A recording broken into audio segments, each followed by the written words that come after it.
करते हो तुम कन्हैया, मेरा नाम हो रहा।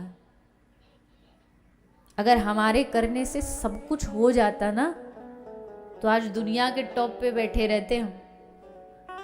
और टॉप पे भी बैठ जाएंगे, उसके बाद भी मन में फिर भी लगेगा कि अब कुछ और कर।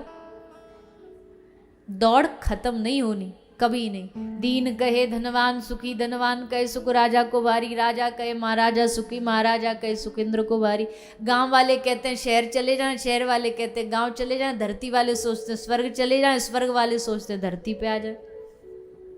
सब एक दूसरे को देख देख करके वैसा बनना चाहते। ऑफिस में एसी कमरे में बैठा सेठ एक मजदूर को देखता, कंधे पे बोरी भर भर के ट्रक में डाल रहा है। सेठ सोच रहा क्या बढ़िया शरीर दिया भगवान ने, कैसा भागता है, कंधे पे डालता फिर ट्रक में डाल के आ जाता, क्या फुर्ती है शरीर में। एक हम है, ब्रेकफास्ट में 4 गोली खाते हैं, लंच में 10 गोली खाते हैं, सोने से पहले अलग है, खाने के बाद वाली अलग है, गोली से ही जीवन भरा पड़ा हमारा। तो वो बैठा बैठा मजदूर के जीवन को देख देख के कितना बढ़िया शरीर, मजदूर बैठा बैठा सोच रहा है देखो सेठ जी के कितने आनंद है, कुछ करना नहीं पड़ता, एसी चला हुआ है, कोई काम चाहिए तुरंत रिंग बजा देते, रामू हाजिर हो जाता है, चाय लेंगे कॉफी लेंगे। जीवन हो तो ऐसा, सब एक दूसरे को देख करके जी जी के ही दुखी हैं कि इसके पास सुख है, इसके पास सुख है। पर कोई तन दुखी, कोई मन दुखी, कोई धन बिन रहे तो दास, थोड़े थोड़े सब दुखी, पर सुखी कृष्ण को दास।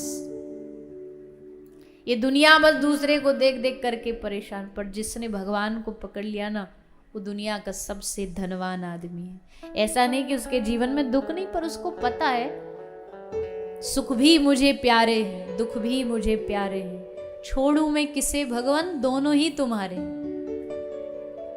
फूल है तो कांटा तो संगाएगा ही, गुलाब है तो कांटा है, कांटा है तो गुलाब है। तेरे फूलों से भी प्यार, तेरे कांटों से भी प्यार, तू जो भी देना चाहे दे दे मेरे करतार। तो ये समझ बैठती है जब आदमी भगवान को अपना मान लेता, नहीं तो फिर सारे जीवन होते रहो दुखी दूसरे को देख देख करके। गांव वालों से पूछो तो वो शहर भगने में लगे, गुरुग्राम में फ्लैट लेंगे। भैया हम तो शहर जाएंगे, यहाँ कुछ नहीं रखा गांव में।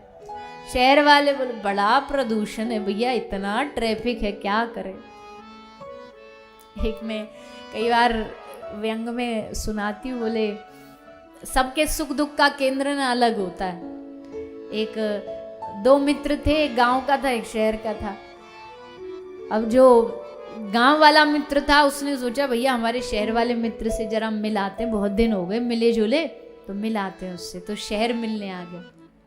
अब शहर मिलने आया, पहले तो यहाँ के इतने सारे, पहुँचने में ही घंटा भर लग जाता है, इतने सारे रोड पर गाड़ियाँ, जैसे तैसे पहुँचा। अब पहुँचा तो शहर वाले मित्र ने सोच रखा था गांव से मित्र आ रहा, अच्छे से बढ़िया से स्वागत करेंगे। तो उसने पहले तो उसके कमरे में खूब सारा वो खुशबू वाला रूम फ्रेशनर डाल दिया कि खुशबू आएगी दोस्त को। अब वो बेचारा गांव का आदमी, ठेठ देसी आदमी, अब जैसे वो आया तो सबसे पहले तो उसका खोपड़ी पकड़ ली उस खुशबू ने। जिसको आदत नहीं होती उसको सर दर्द हो जाता है उस खुशबू से। हे राम राम राम, कैसी जगह रहता, कैसी जगह है यहाँ पर। अब बारी आई भोजन की, भोजन कराने की। तो पत्नी को बोला दोस्त आया शहर से, एकदम बढ़िया बढ़िया रोटी बनाना, पतली पतली। अब वो पतली पतली ऐसी रोटी की फूंक मारे तो उड़ जाए, ऐसी रोटी बना के ले आई धर्म पत्नी। अब वो गांव का देसी आदमी, उसको मोटी मोटी रोटी खानी। अब 2 रोटी परोसने के बाद फिर वो पत्नी पूछी और लेके आऊं, और लेकर के आऊं, तो मतलब अभी तो ये तो भोग भी नहीं लगा अभी, और तुम ये पूछने लगी। अब मन में क्या सोच रहा, लगता बेचारे के आटे की कमी है।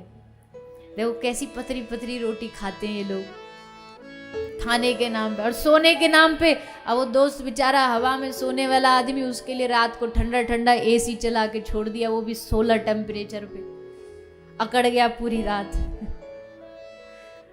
अब तो महाराज, अब जब गांव आया ना, गांव वालों ने पूछा कैसा वो मित्र, तो बोला अरे पूछो मत भैया, एकदम नरक में रहता है। कोई जीवन में सुख, खाने को रोटी तक नसीब नहीं उसको। अब जब शहर से आया था तो शहर वाले ने न्योता दे के आना, तुम हमारे यहाँ आना कभी। अब वो एक शहर वाला आया गांव में, अब कह रहा अब देखना ऐसा अतिथि सत्कार करेंगे, याद रखेगा। तो सबसे पहले तो जैसे गांव में वो शहर वाला घुसा, गाड़ी लेके बढ़िया महंगी वाली करोड़ों गाड़ी, सबसे पहले तो बच्चों ने जाके उस पर चाबी से अपना नाम लिख दिया। गांव में यही तो करते, भीतर घुसते ही बच्चे सबसे पहले अपना नाम लिखेंगे।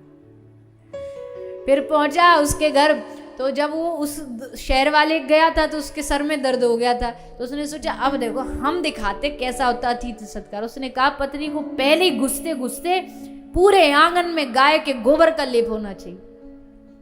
उसने बढ़िया गाय के गोबर का लेप किया। ये जैसे घुसा तो इसने नाक बंद कर ली। शहर वालों को कहाँ गाय का गोबर पचता है। अरे राम राम। जैसे भीतर घुसा, अब भोजन की बारी आई। पत्नी को कहा ऐसा भोजन कराना जो जिंदगी भर याद रखे। हमको कहाँ वो सूखी सूखी रोटी खिला दी, उसमें भी घी नहीं लगा था। बढ़िया रोटी बनाना एकदम चकाचक। पत्नी रोज 1 इंच की बनाती थी, आज स्पेशली 2.5 इंच की बनाई। आज तो बढ़िया वाली खिलाऊंगी।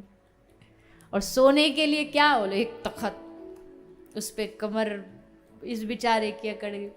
तो कहने का मतलब है कि भैया देखो सबके सुख दुख का केंद्र अलग होता है। किसी को किसी वस्तु में सुख होता है, वही वस्तु दूसरे को दुख देती है। इसका मतलब क्या है, वस्तु में सुख नहीं है। अगर होता तो सारी दुनिया को ही सुख मिलता। एक व्यक्ति में अगर सुख होता तो हर व्यक्ति को उससे मिलके सुख मिलता, पर ऐसा होता नहीं है। एक व्यक्ति को देख करके एक आदमी खुश हो जाता, वहीं उसका शत्रु देख के एकदम नाक चढ़ा लेता। मतलब व्यक्ति में भी सुख नहीं है। ये सुख दुख की सबकी अपनी परिभाषाएं हैं, अपनी व्याख्याएं हैं सबकी सुख की। अगर कहीं कोई दूसरे व्यक्ति को देख करके ये सोच रहा हो इसका जैसा सुख आ जाए, नहीं भैया, भगवान ने तुमको जो दिया है बहुत अच्छा दिया है, उसको उसका आनंद लेना सीखो। तुम लाखों से बेहतर हो, हजारों से करोड़ों से बेहतर हो, उसका आनंद लो।